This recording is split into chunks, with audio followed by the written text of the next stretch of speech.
Holiday. Holiday.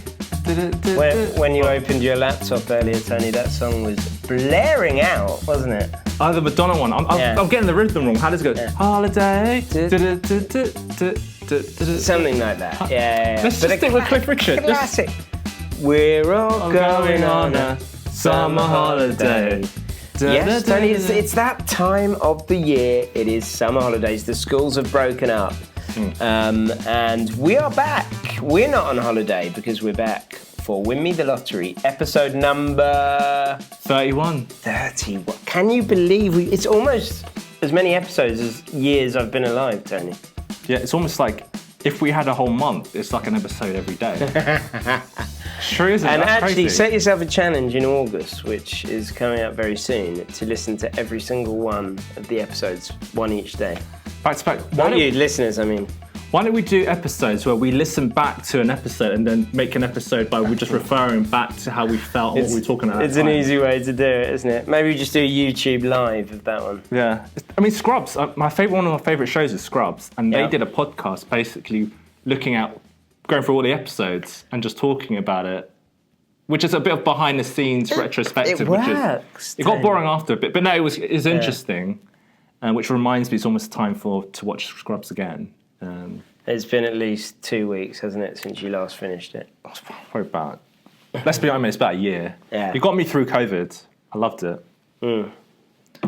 But yeah, Tony, it is, of course, that time of the year, summer holidays. The schools broke up, I think, maybe the week before last. Yeah.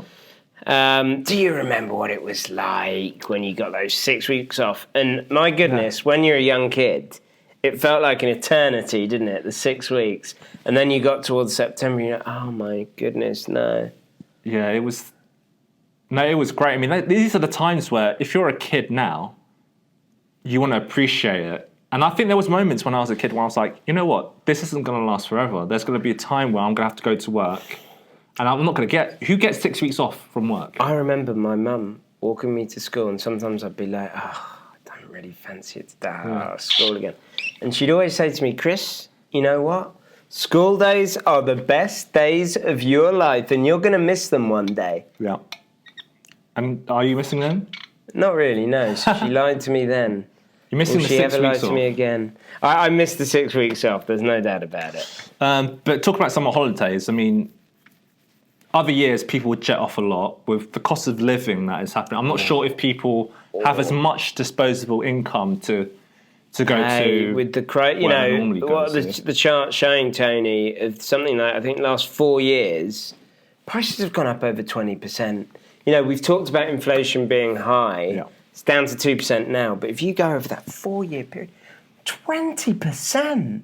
It's not to be sniffed at. What about airline prices? Even they've gone up. I know for sure. Yeah. That's why I'm like, people who would typically go a bit further. I was reading something online where this lady, I think it was on Mumsnet, she was going like, usually we go over to the States, Florida. You know, a lot of Brits go over there. Disneyland, Orlando and all that. Orlando, yeah, a lot of Brits over there. And they're like, maybe we might go a bit local. If there is even a holiday that they do go to, like all-inclusive in Turkey or something. Or Tunisia is quite cheap.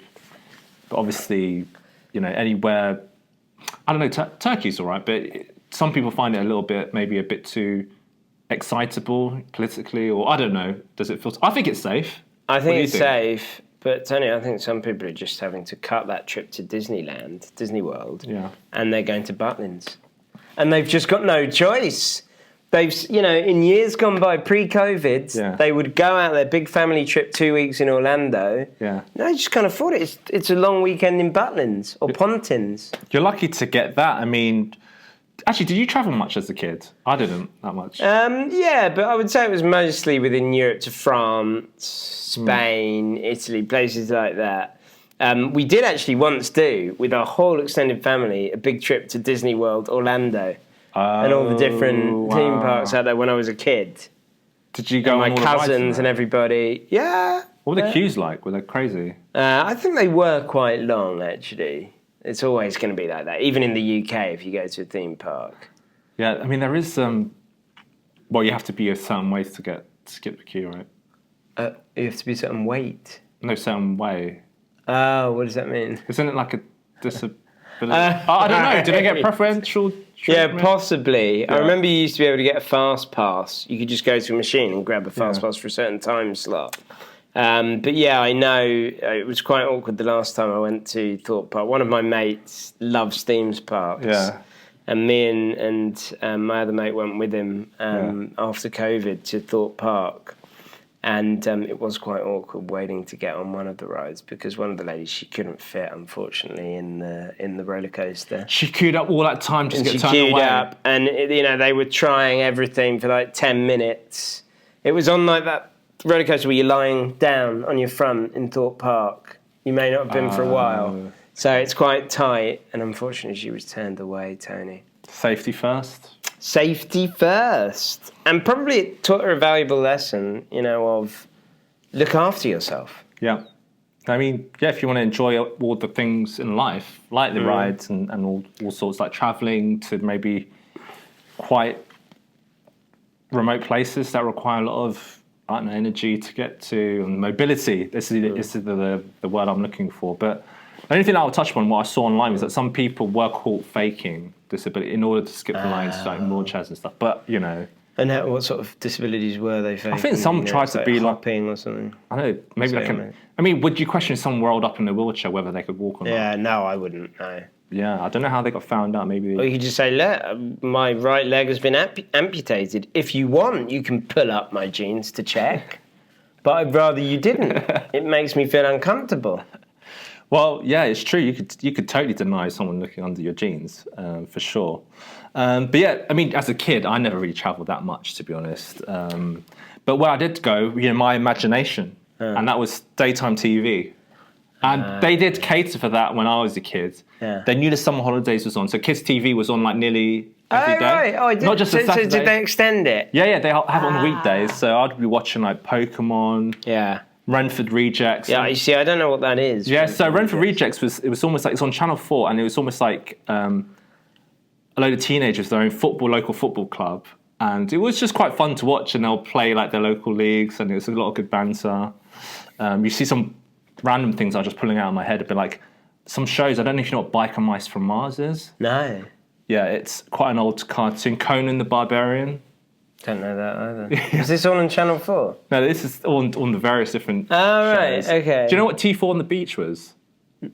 That was like on Channel 4. Yeah, that was kind of maybe a bit old. Yeah, that's probably a bit later. But no, 6 weeks off of just chilling, watching daytime TV. I mean, enjoying the sun. Getting out into the sun, surely, as well. I had quite a sheltered childhood. So yeah, I mean, I did go out a little bit. Yeah, but I guess you're in inner city London, in the hood. Yeah. It's quite different to me. We get down to the field, play conkers with each other. Oh, really? Did you try different tricks or try to make your conker harder? All I wanted to do was whack other people's conkers. I wasn't interested in tricks. No, but like, how would you harden it? How would you know? How would I harden the conker? How do you make anything hard, Tony? So you rub it. I don't know. Well, you tell me. I don't know.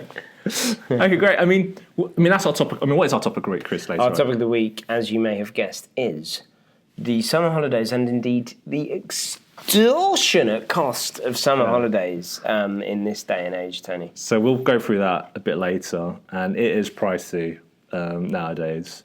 But before that, we're going for our segment one as usual, which is last Saturday's Lotto results. So what was the jackpot? The jackpot was a measly 4 million. Standard procedures. So what were the winning numbers? So it was 3, 25, 27, 33, 40 and 45. Bonus ball was 58. Machine name was the Magical Merlin, and ball set 6. Okay. And let's remind the listeners on what were my numbers. So it was number 4, 6, 13, 23, 30 and number 50. So it looks like we matched 0. Numbers, which isn't a great start to the summer holidays, Chris. It's almost been a year we've been doing this now. September, yeah. It's almost been a year we've been doing this, Tony, and we haven't won a penny. We've had a couple of lucky dips. Yeah. But, you know me, I'm always positive. It's a test, isn't it? They're testing our resolve. Did you just tell us it's a rollover at least? Yeah, so nobody... Actually, you're right. There are 0 winners. Thank God for that. So, as we always say, there's always next week. Always next week. That's if we're still... If you're still alive and kicking, that is, yeah. Hey, the only thing I can say is it's good we didn't keep doing the currencies, because it's taking so long for us to win. Remember, at the very start, we used to do how much would the winnings be in some random currency. Yeah. We'd have run out of them by now, Tony. Well, yeah, it's true. We'll have now with the euro and the dollar taking over, there's hardly any left. We'll have to go on like the 3rd rotation round for all of them. We'd be back in Laos again. You know what we could have done? We could have gone like how much like the euro was worth 20 years ago or something. Okay. Well, that's going to complex. We are thinking about freshening the show up just a little bit because it's been a year, so who knows? Stay tuned, guys. You never know what's going to happen next week. Message us what you want to hear. Yeah. You know, we'll definitely think about it. I mean, we've got a long list. Listenership has been dwindling. Our YouTube subscribers are just falling off a cliff. We've got to do something. Yeah, I mean, I'm joking. I mean, they're all going on some holiday. That's what it is. But what have our listeners been saying this week, Chris? So actually, I jest because our mailbag continues to bulge. It's stiff as a rock. It is absolutely full to the brim. And Jamie has been in touch by email. So Jamie has said to us, hey, Chris and Tony, huge fan of the show. I have always, and it just goes straight into it, he or she, I don't know, could be either. I have always struggled with body image as I am naturally quite slender. I think it's probably a bloke, but you tell me. I recently joined a new gym and started taking steroids. I have gained a lot of muscle mass, which makes me feel more confident in my own body. My fiancé, however, is very concerned as I have been having quite severe mood swings due to the steroids, which I have heard is a symptom of that, or side effect. She is worried and says she feels unsafe in the relationship. Wow, this is taking a dark turn. I personally finally feel happy in my body, which has made me more confident in everything, including my job. But now I'm torn. Do I do what's right for my relationship or for me? Hoping you can give me some guidance. Yours faithfully, Jamie. Sounds like a bloke. It has to be. I don't think many ladies take steroids. No. He's got roid rage. That's what it's called. Yeah, it's called roid rage. Yeah. And clearly there is some body dysmorphia happening here. He's clear, you know, to take steroids, you're like, I'm not big enough. You know, he needs something extra, which is... And Jamie, probably you were big enough. Yeah. She's in a relationship with you because she likes you, she loves you, hopefully, for who you are. She loves you for who you are. And plus, there are side effects of taking steroids. Yeah. Do you know what they are, Chris? Well, severe mood swings, for one. Yeah. And what are some of the other ones, Tony? Your genitalia, apparently it shrinks your balls. And maybe your penis potentially as well. So there's that. That's probably a good thing if I were to take them. So that's why you probably need them. Yeah. For medical reasons. For your reasons. Yeah. But some guys, you know, I know they shouldn't talk about these things, but they're like, oh, you know, he drives a big car because he's probably got a small penis, or he's probably taking steroids because he's got a small penis. But I'm like, but then why would you take steroids? It'll make it even smaller. Yeah. Unless you want to kind of give out this kind of fake, oh, look how big my muscles are. Yeah. I don't know. What do you think, Chris? I think that, Jamie, you just got to go back to your roots here. Yeah. As Tony said, you are in a relationship with somebody who loves you very much and somebody who you love very much, and they're with you for who you are. You know, and it's what's on the inside that really counts. You can get down the gym, you can do a little bit of work without needing the roids to really get you that quick fix. And I don't think you can really put your mental health in jeopardy. It's not worth anything, Tony. I don't know. You know what's heartbreaking is this, like, she is worried and says she feels unsafe. Yeah, now that was the real red flag there in this email.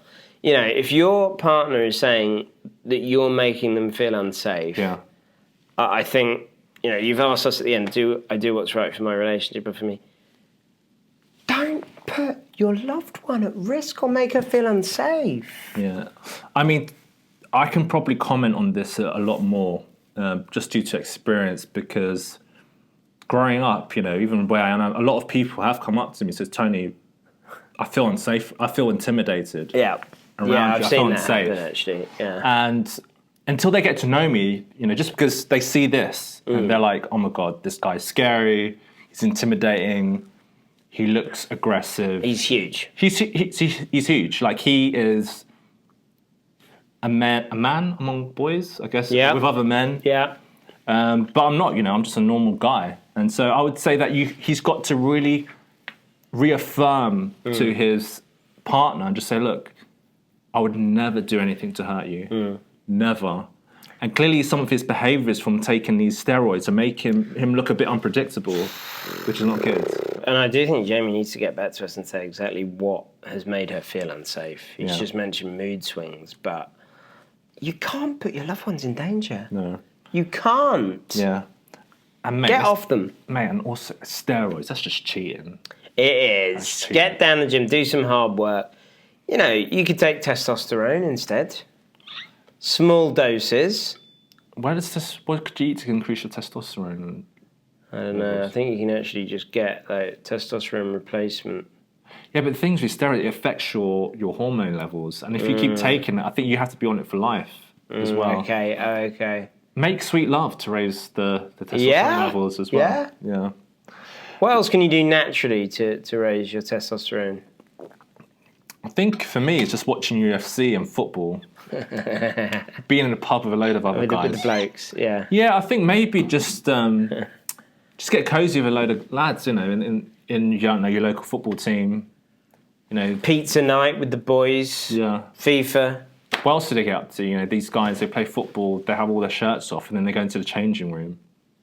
Yeah. They shower. Have a shower together. I don't know. Getting an ice bath together, something like that. Yeah. I'm not saying, what consenting adults do is fine. Fine. As long as you're safe. They're all safe, consenting. Yeah. Safety is key. This is basically a message about safety. Safety is paramount. Yeah. Yeah. 100%. And that's all we can say about it. So that was the email that kind of caught my attention, Tony, and hopefully we've addressed that for Tony, for Jamie, I should say.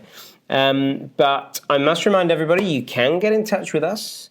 You can, you simply must follow us on Instagram, Win Me the Lottery, on YouTube, Win Me the Lottery, on TikTok, Win Me the Lottery, and you can DM us on both Instagram and TikTok. You can comment on YouTube, and you can email us on tony.win.lotto@gmail.com. And we do get through all of your messages. We reply to all of them. We can't read every single one out on the show. We have a packed schedule today. Yeah. But we will always acknowledge and respond to your missives. Yeah. It might take a while because there's so many, but Google did actually email me saying that we might need more storage space on the cloud because we get so many messages. We just have too much. I don't know if you saw, but what I've done is I actually set up an AI auto-generated response to all emails just to say, look, we'll get back to you. Here's, based on the AI listening to our podcast for the first 30 episodes, here's what me, as an AI assistant, believes Tony and Chris would say. And did you put a realistic time frame? So 2 weeks to get back? No, I said 2 years. Okay, that's fine. Yeah, I'm just trying to be realistic. Perfect. But yeah, so if we move on to, I guess, our topic of the week, Chris, what is it again? Topic of the week, Tony, which this week is the cost of summer holidays. Well, what can I say? Again, we touched upon it earlier. Who doesn't like summer holidays? It's the best, and we all need a good break. The sun is shining. That's the question, though. In July, August, it should be the time of year you can guarantee there might be a bit of warmth in the UK. Yeah. So riddle me this. Yeah. Why leave?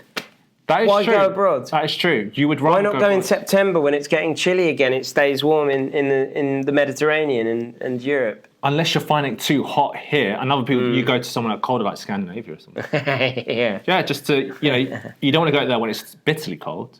You want to experience. Yeah. No, I'd rather go to Copenhagen or somewhere where it's not too cold, and I go to a coffee shop. You might be right there, Tony. But obviously, we can all agree that summer holidays are great, and we all like going on them. And whether you go abroad or not, but let's be honest, whether you're just sort of hanging around your home, but it costs. It's not free. It costs money. Yeah.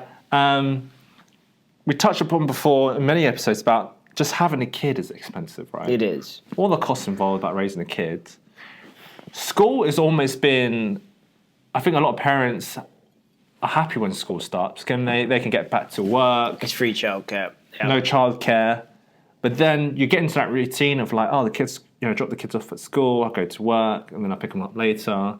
But then you've got 6 weeks of like, oh my God. Who's going to look after them? I've got to pay someone to look after them, or I've got to take time out and look after them. Then you've got to keep the kids entertained. Kids are very fidgety. They want to do this. They want to go watch a movie. They want to go and eat out. They want to go abroad or like bloody Disneyland. Yeah. So it's expensive. I mean, have a guess, Chris. I mean, let me pull this up from the Independent. And there's been some research about how much is going to be the cost of summer holiday childcare. Okay, so it's for the 6 weeks. Let's just say, how much is this? So I've got the number here. So, okay. I might as well just tell you. No, let me guess. Go on, have a guess. Let me guess. So for 6 weeks, oh dear, I'm going to say it's got to be at least 100 quid a week. Maybe even a bit more. I'm going 200 quid a week, £1,200. Wow, you're going to have some very good premium childcare. It's about that actually. It's just over £1,000. You know what? On average, I'm almost surprised that it's not more. Yeah, I mean, let's go. Because what are they giving it 5 days a week? Getting childcare 5 days a week. So that's less than 200, which would be 40 a day. But here, this is what the Independent said. The average cost of a place at a holiday club. Okay, at a holiday club. What in the name of all that's holy is a holiday club?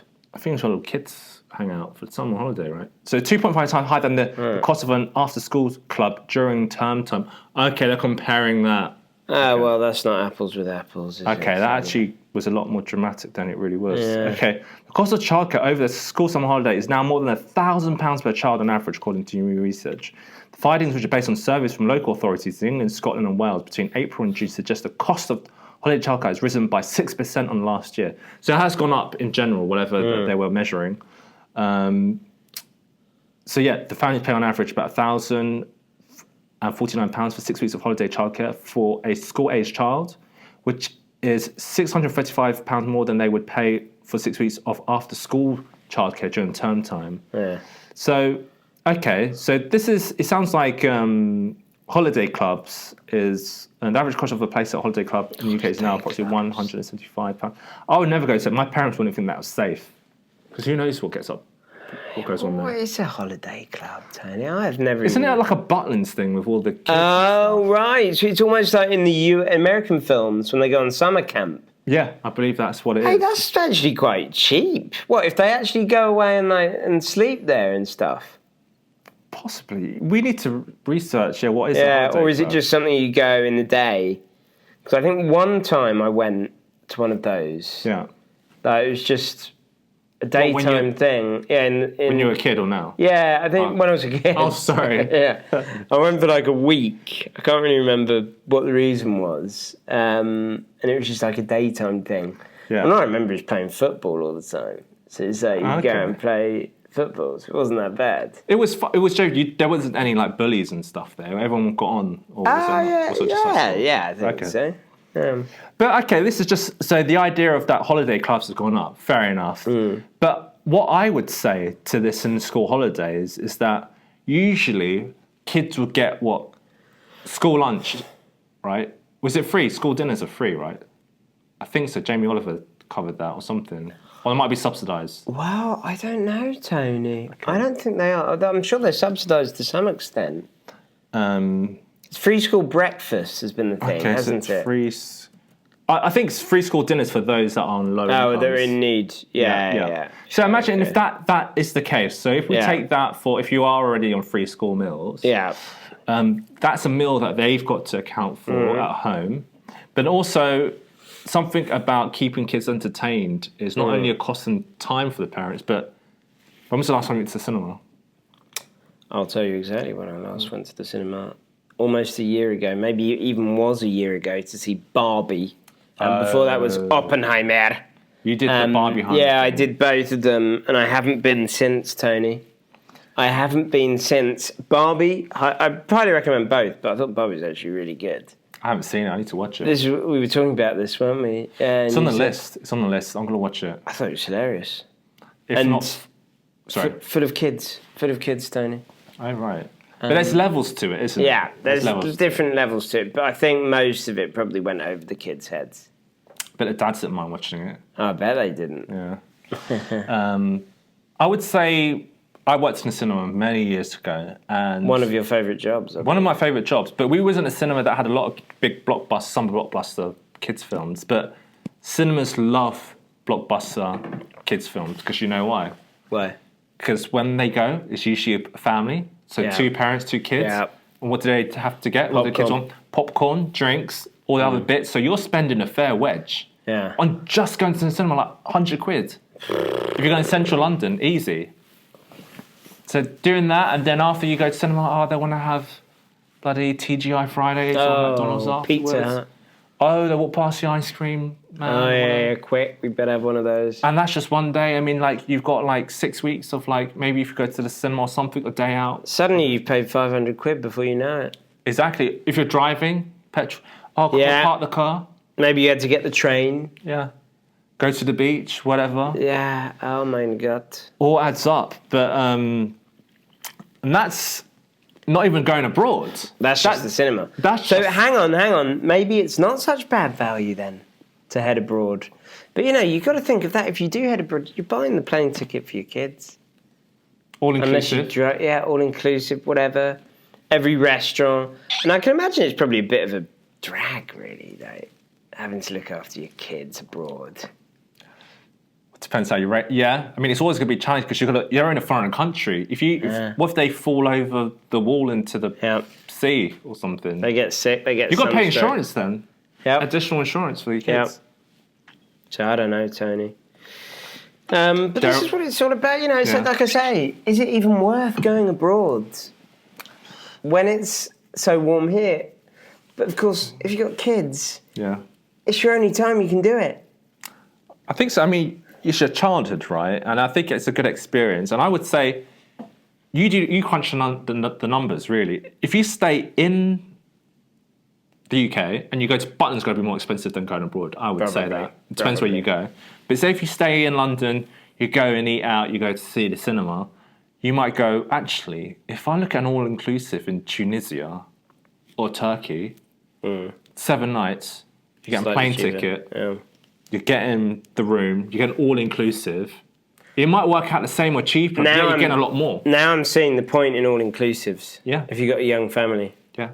It's just so much easier, isn't it? You don't need to worry about food, let alone figuring going out. Now I've finally realised what it was all about. I finally realised you're not having to drag your kids along to a restaurant.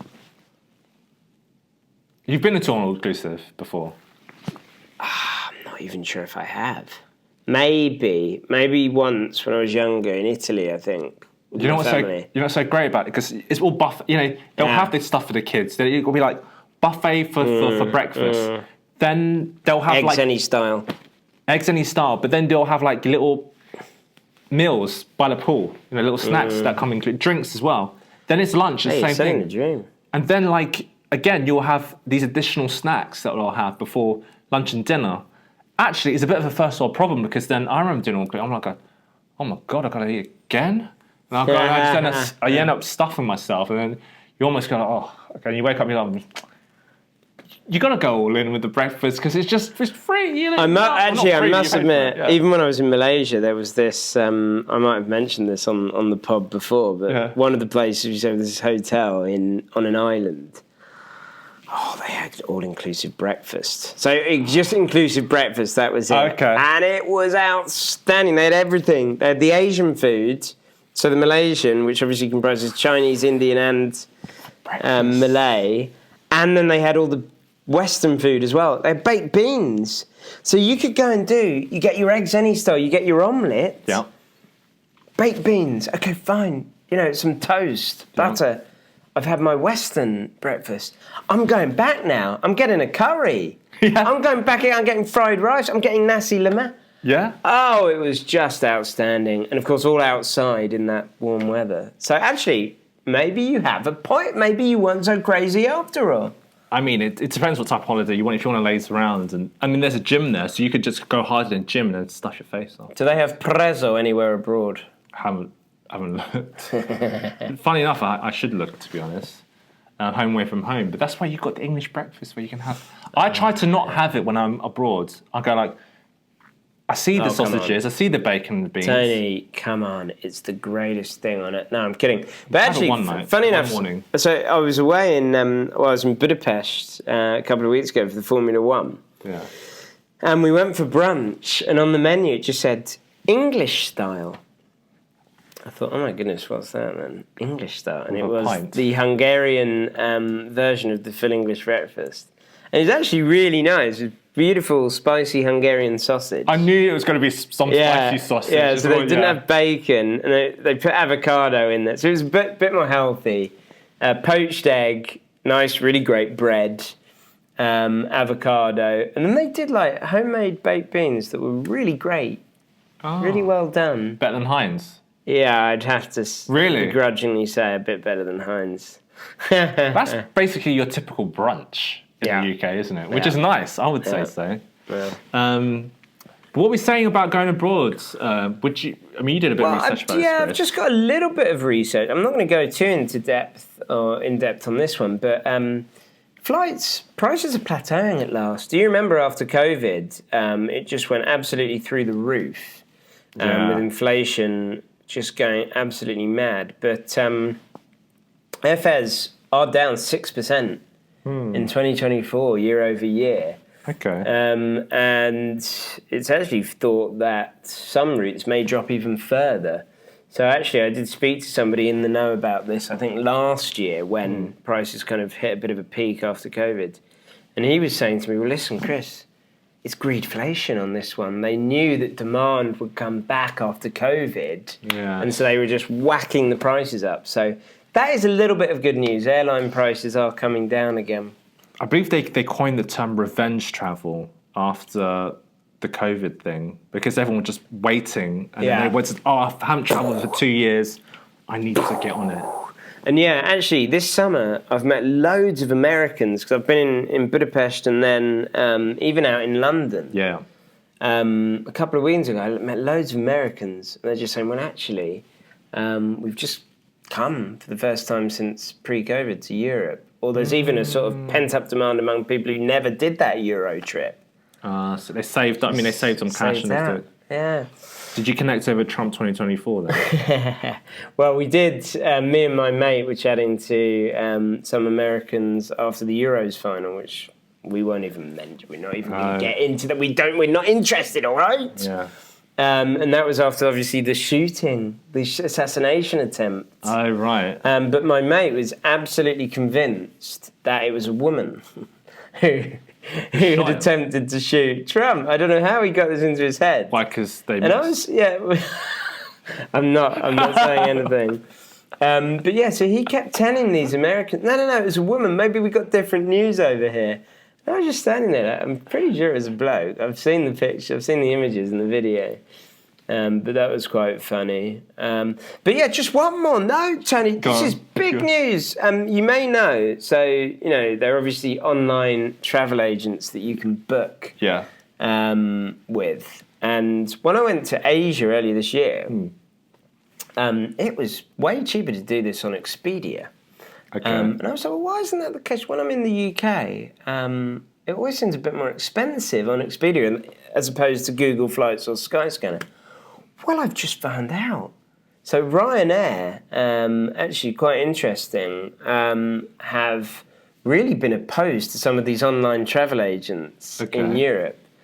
And they have finally struck a deal with Expedia to be back on there, but they're still not on Booking.com.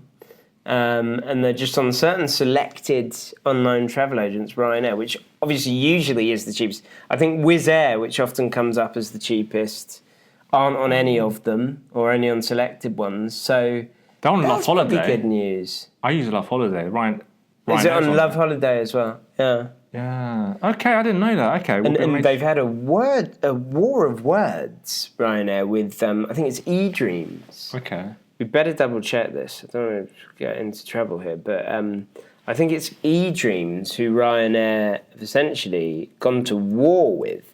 Let's just double check this. Yeah, so here you go. So Ryanair actually put this out in May. eDreams waffles, but won't explain their overcharging. Ryanair calls on eDreams to prove that they offer more competitive prices than Ryanair when evidence shows eDreams Prime overcharges customers. So what, all those additional costs and stuff that you like adds up. So basically eDreams is saying it's cheaper to book through them for Ryanair than directly through Ryanair, which Ryanair is saying is wrong. And there have been a few instances of this where Ryanair just aren't happy to sign deals with certain other ones. But yeah, it was so useful actually when we were in Asia. Yeah. I'd never thought about it before. If you just have it all on one app, it's your travel companion now. Because you're like, right, okay, where are we going next? We're going on this flight. Oh, there it is. Okay, and then what do we do when we get there?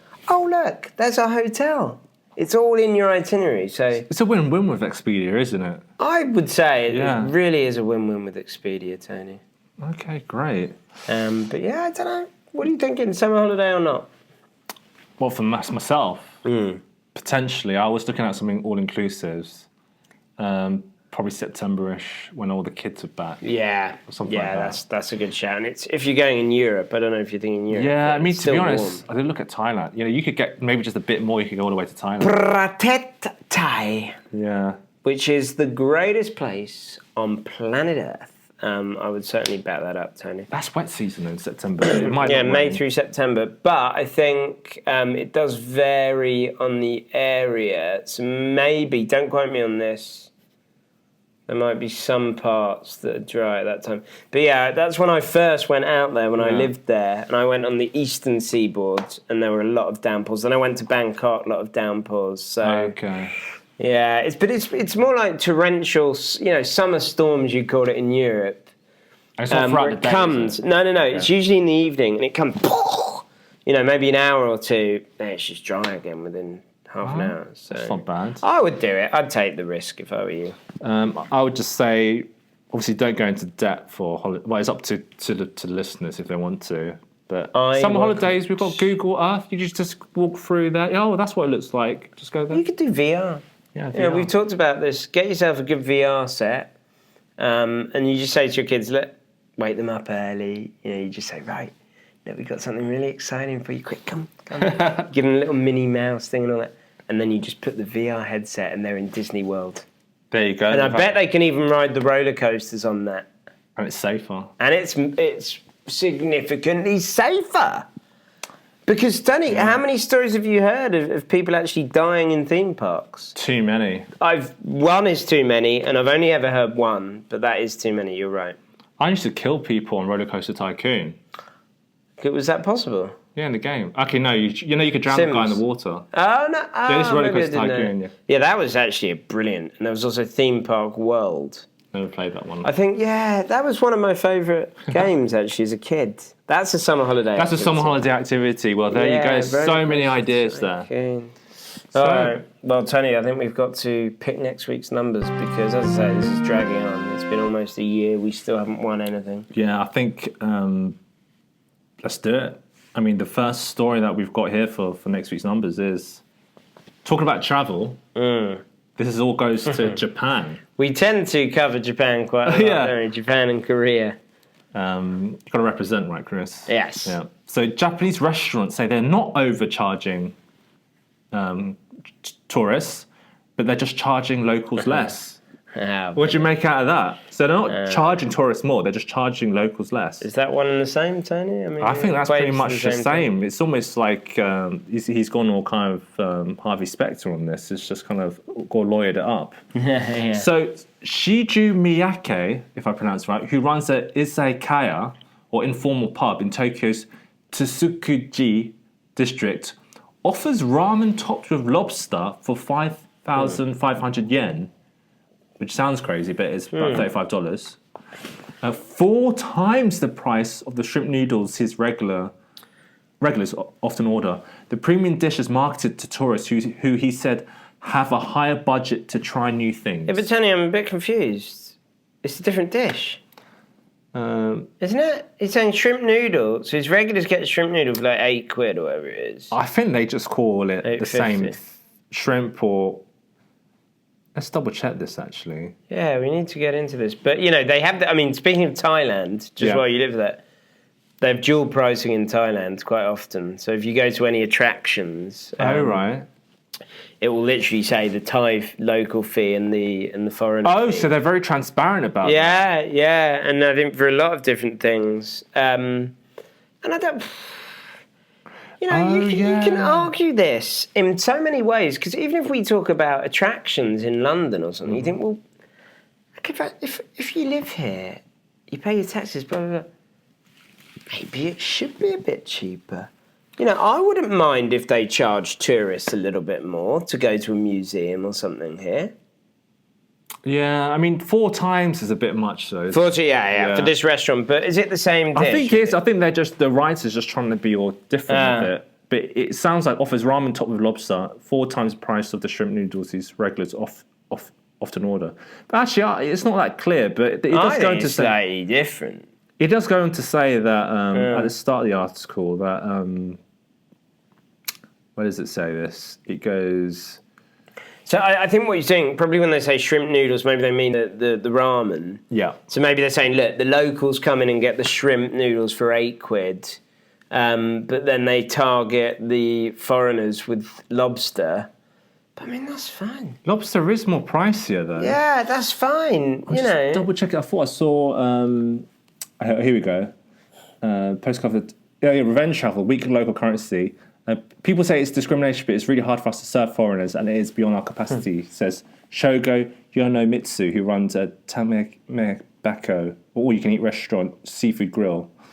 So he maintains, he runs an all-you-can-eat grill, seafood grill. He doesn't charge tourists. Actually said he offers 1,000 yen, £6.50 discount to locals. So that's pretty much getting the same thing, except the locals get I can't agree with his reasoning there, where he says, I'm not charging foreigners extra, I'm just giving a discount to locals. I mean, Tony, come on, you could say that about anything.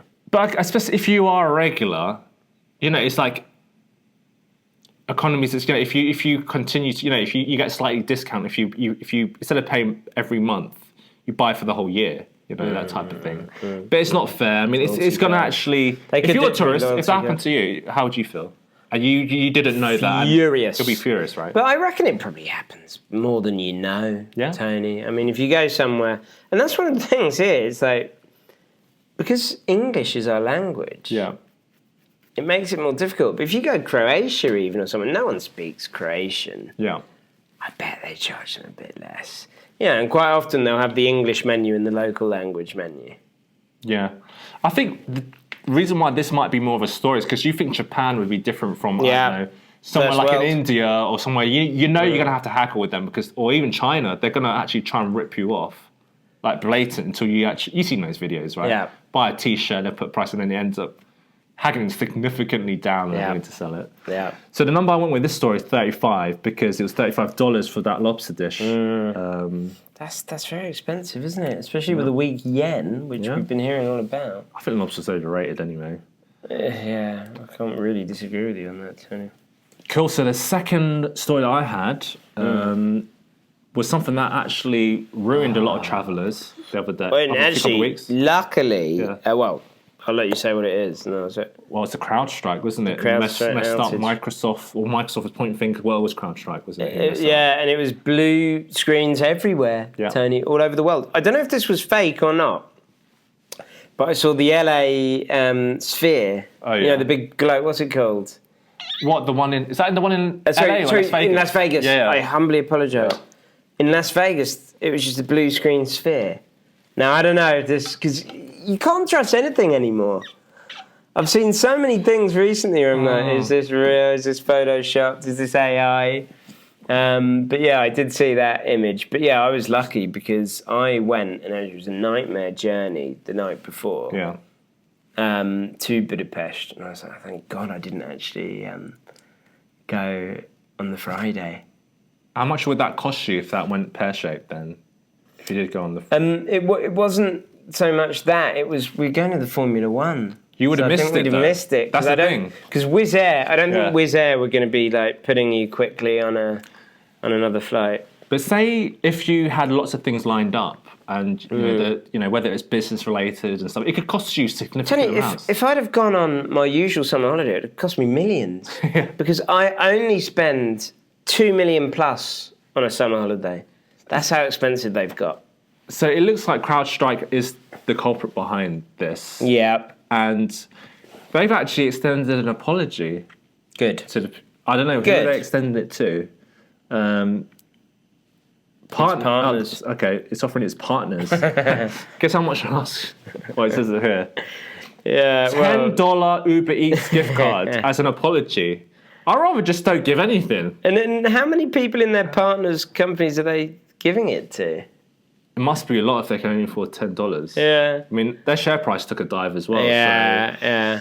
To be fair, I mean, that you could either go, it's better than nothing, or you can. Some people go, well, if you might as well not offer anything because it makes it bad on you. I'd take it. I mean, it gets you nowadays. Even if you're ordering in for one, it gets you half price because it's 20. Yeah, that's true. Minimum 20 for a lunch or something. So yeah, I wasn't too affected by the crowd, but I know many people were. So hopefully, at least it highlights to go, look, we need better backup systems or something. Just imagine if this was an orchestrated cyber attack by Russia, China, North Korea, all the evil people, all the evil countries.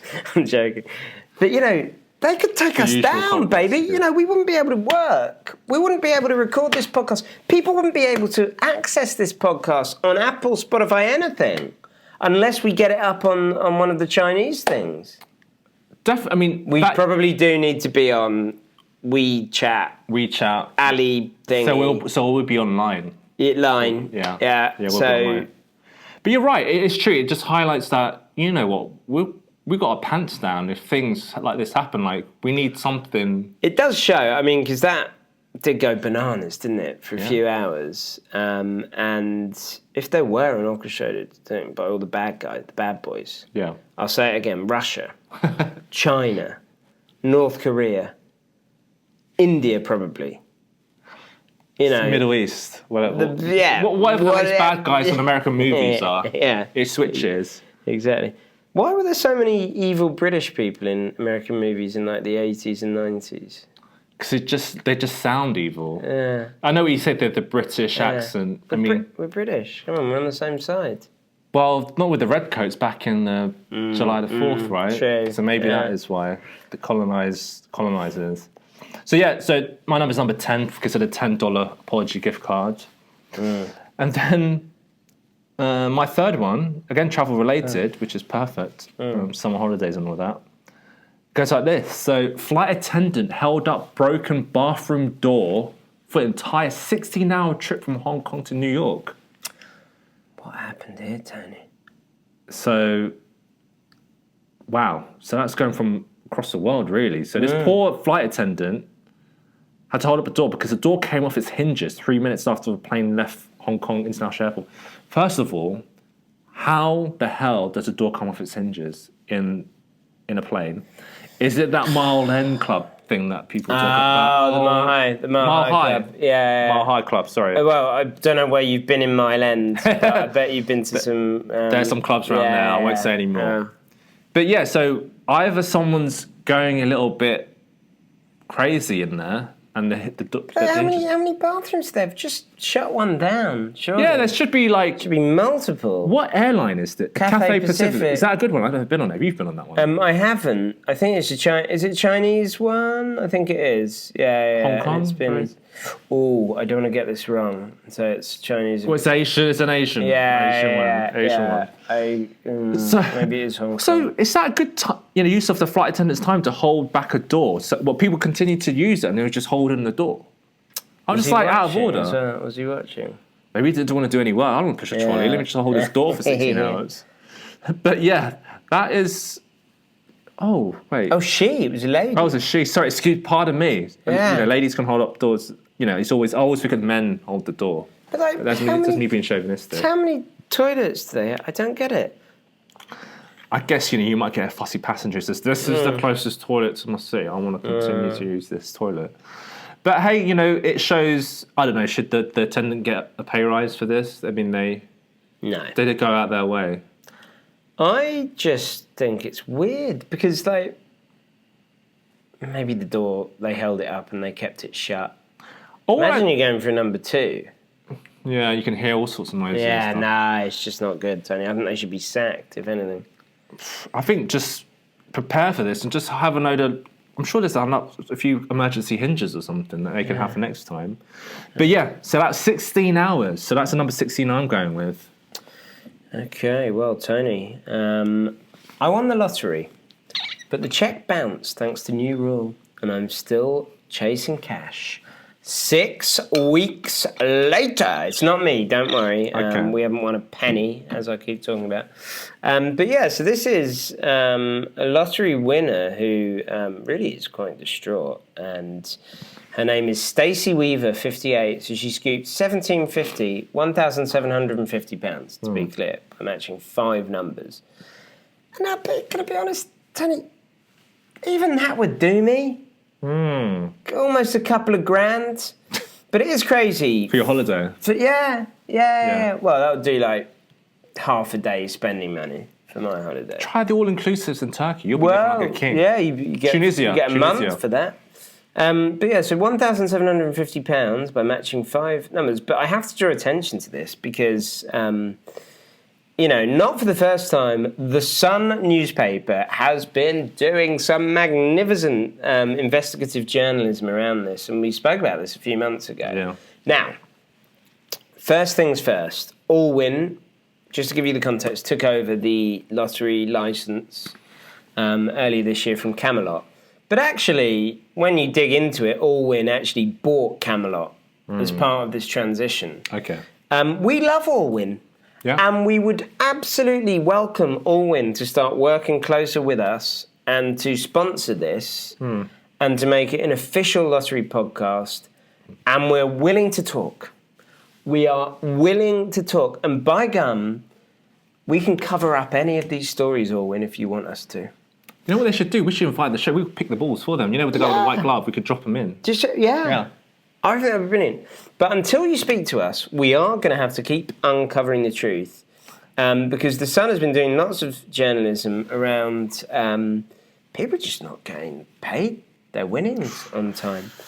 So here's what happened. Let's dive into this one just to make sure it's legit. So Stacey had no luck claiming at her local corner shop as a rule change means winnings above £500 can no longer be paid out at post office counters. Be aware of that one. Excited Stacey was eventually sent a cheque by game runners Allwyn, but the mum of 2 from Battersea said, I paid it in from my phone, yet the next day my balance went down again. The bank said it was because it had bounced. It's a lot of money to have waved in front of you, only for it to feel like it's being taken away. Waved under her nose. Bounced. She's a civil servant. She's a public servant as well. She's been playing since 1994 when it launched. My God, she'd never won more than 50 times. She'd played for 20 years. She knew it. 30 years. What am I talking about? Wow. She's chased them at least 5 times. Each time I get told there's nothing they can do and no manager's available to speak to me. After the Sun intervened, she was assured a replacement cheque was on its way. She just joked, I hope this one doesn't bounce too. When clarified, we're very sorry to hear of the concerns raised and now been in direct contact with the claimant. This is a revised claims process that we had to introduce earlier this year following the Post Office's decision on lottery prizes. Earlier this year, The Sun told how dozens of players were left waiting for up to 6 weeks before getting £800 prizes in the Hot Pick scratch card games with a new payout system, Spotcast. I'm not impressed. I'm not impressed by Allwyn, to be honest. I'm not impressed at all here. Allwyn, what's happening? I think the thing is, if you give them money now, they might spend it more on back on tickets anyway, let's be honest, because you want to win the big jackpot. Yeah. Or, we've got the summer holiday. They could use that to put that towards an all-inclusive. Or pay for the cinema and for the kids. This is part and parcel. We're, almost 2 weeks in now. You've only got 4 weeks left. They need that money right now. Yeah. And I would say, great journalism by The Sun. I mean, I thought The Sun was going downhill once they moved page 3. When they removed that, I was like, no, I'm not going to read it anymore. But with this kind of hard-hitting journalism, Tony... This is great. Yeah, I never thought I'd say it, but that really is stunning. So I've gone with the number 6, which actually is quite good because she's still chasing the cash 6 weeks later, so 6 weeks, which is, of course, the length of the summer holidays. So there's method in my madness. Yeah. I'm going to skip to a controversial one, and I really want to get your opinion on this. Convicted child rapist makes Olympics debut. When I saw this, Tony, I just couldn't actually believe what I was seeing. Convicted child rapist Steven van der Velde made his Olympic beach volleyball debut to a mixed reaction in Paris with audible boos. Van der Velde was sentenced to 4 years in prison in 2016 after admitting 3 counts of rape against a 12-year-old British girl. Wow. He and volleyball partner Matthew Immers are ranked 10th in the world. They lost, thank goodness. The pair were introduced to the crowd together with cheers as well as some boos as they walked out. So I had to look up what was this all about, Steven van der Velde, because you can hardly believe it. In August 2014, Van der Velde, at the time 19 years old, raped a 12-year-old girl he had met on Facebook who lived in Milton Keynes. He said he believed the girl was 16 at the time, so this is what he thought she was 16 at the time, but he continued to communicate with her once she told him she was 12. He travelled to her hometown, gave her alcohol, and then raped her near the local Thurston Lake. There were a further 2 instances of rape the next day. How is he... Well, this is what we said. Yeah. During one of the 3 rapes, the victim told Van der Velde that he was hurting her. The victim expressed feelings of guilt and had been self-harming once overdosed. So, the judge actually... just to finish this off, Van der Velde then returned to the Netherlands. He told his victim to go to a sexual health clinic afterwards for contraception, at which point her age alerted concern. He was extradited to the UK and arrested in January 2016. Where did it say here? Yeah, so the judge imprisoned him for 4 years, placed him on the UK sex offender registry where his name remains. During his sentencing remarks, the judge stated, "Your hopes of representing your country as an Olympic athlete now lie a shattered dream. He has lost a stellar sports career being branded a rapist. Plainly, it is a career end for him." Apparently not. Of course not.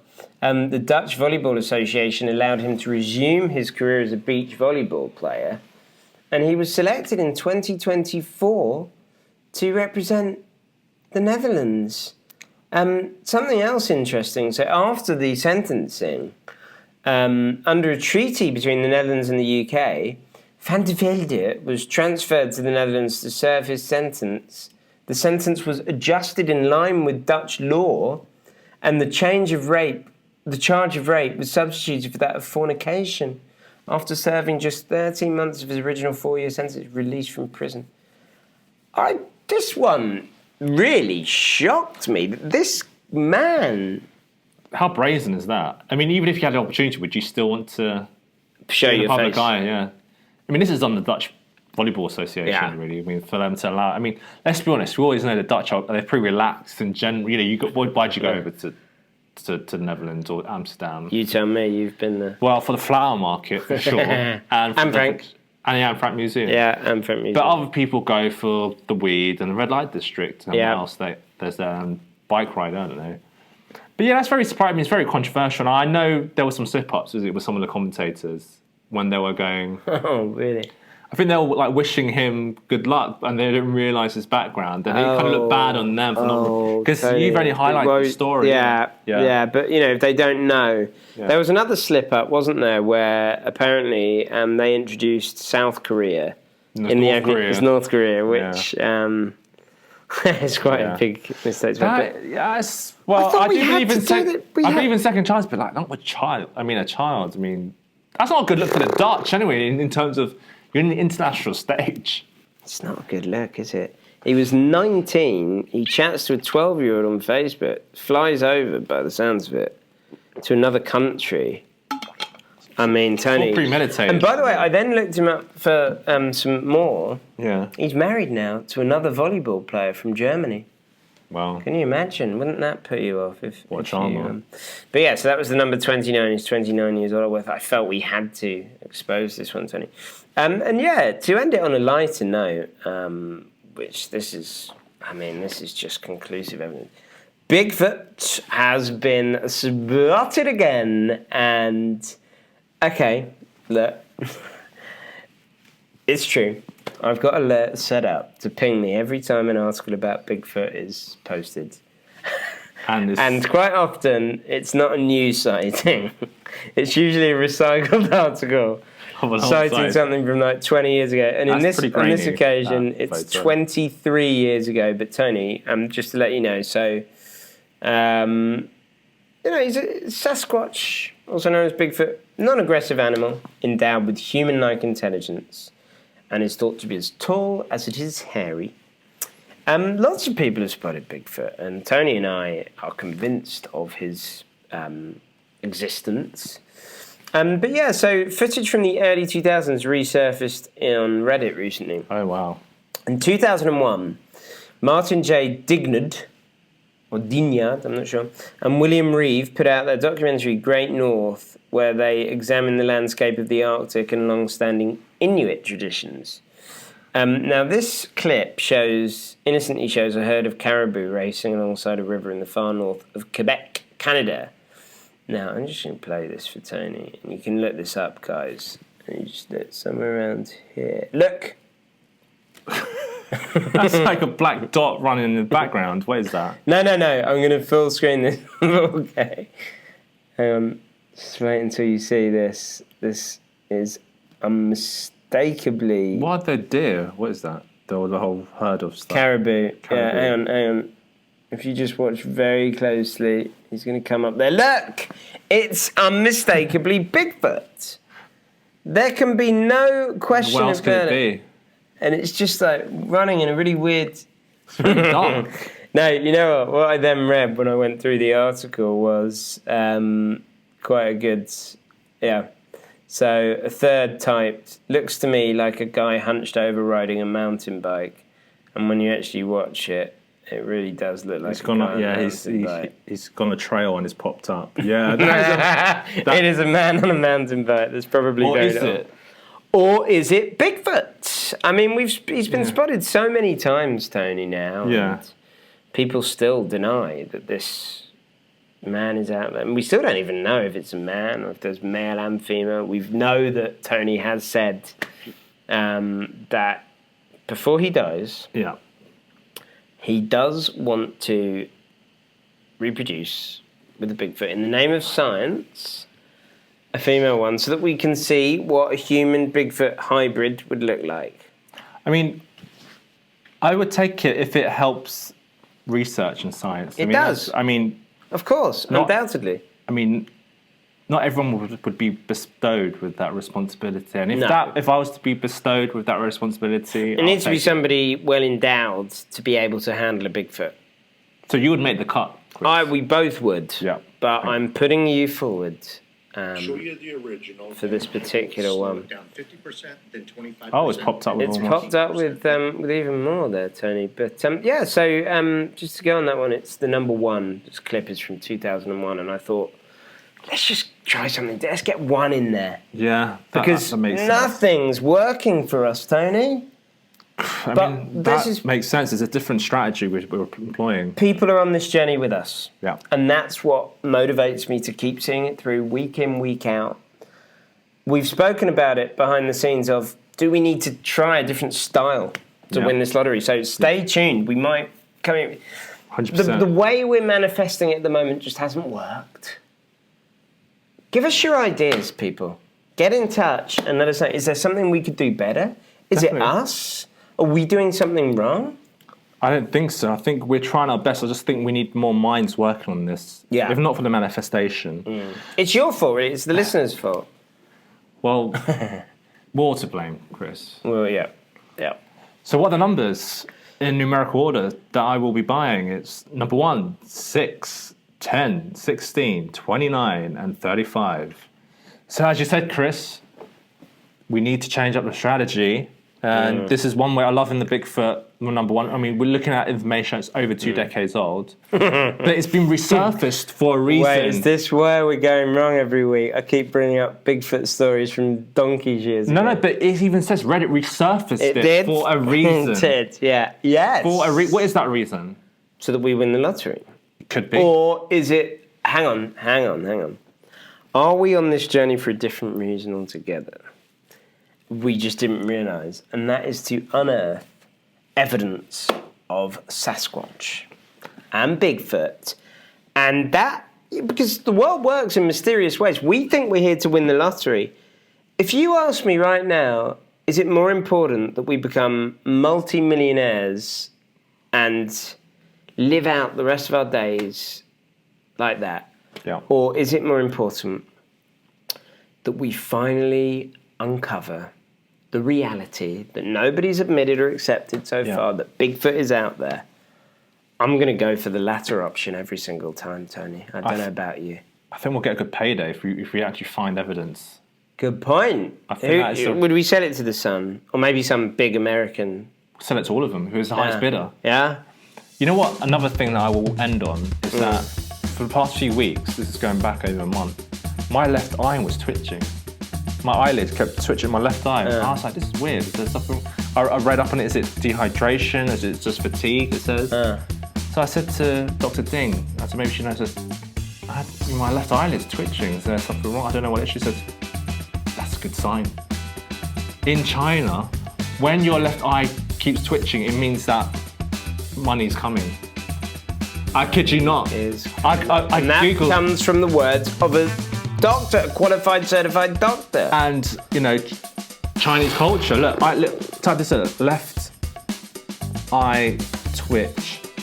Chinese meaning. Means fortune. Thank God it's not your right eye, which spells disaster. So, read into that how you wish. Left eye. So it could be coming, Chris. So I guess I have to tune in next time. Do you remember I had a sty on one of my eyes? Left or right? I can't remember, but it was last year. I need to go back and see which one it was. But anyways, it was ages ago now. It's cleared up. Maybe it's the time that it's finally... Yeah, I need to trace back and see was there disaster or fortune in that period. Just to fact check, but...